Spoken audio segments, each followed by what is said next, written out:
On the 11th of October, 1492, on a Caribbean island that no European had ever seen before, Christopher Columbus carried out one of history's most baffling and pointless transactions.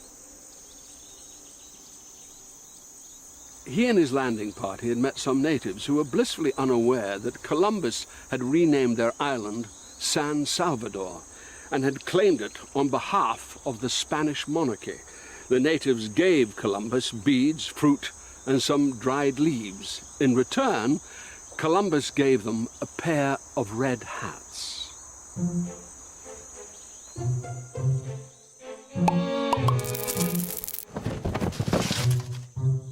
The beads and the fruit needed no explanation. The leaves were just confusing. Columbus had been thrown overboard and sailed on. What the natives did with the red hats is not recorded.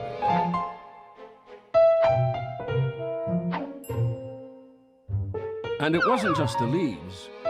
Geography was confusing too. Columbus thought he was here, or hereabouts, near China. Actually, he was here, on the other side of the world, amongst the islands of the Caribbean, near to his next discovery. We should forgive Columbus for being bad at navigation. After all, no one else was any better. Yet, when his ships arrived at what we now know as the island of Cuba, Columbus, still thinking he was near China, sent 2 members of the crew ashore with letters for the Chinese Khan. When they returned, it was to report that the great Khan was nowhere to be found. But they had met several more natives on the road with some more of those mysterious dried leaves. And these natives had rolled the leaves into tubes, lit them, sucked them, inhaling the smoky fumes.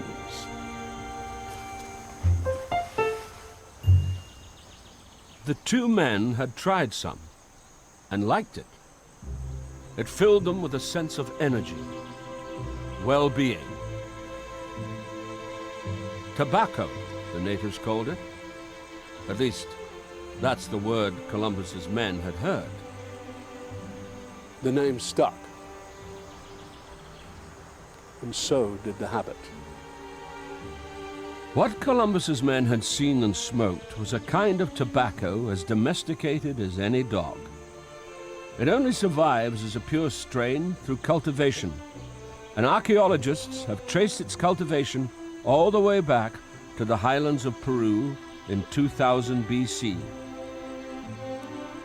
It's part of a plant family, the nightshades, that includes deadly poisons, spicy peppers, chilies, aubergines, and potatoes. From Peru, it had spread throughout the northern and southern Americas and crossed the sea to Cuba with the Native American tribe that Columbus would have called the Caribs. In common with all other Native Americans, the Caribs believed that the gods had made tobacco as the very first step in the creation of the whole world.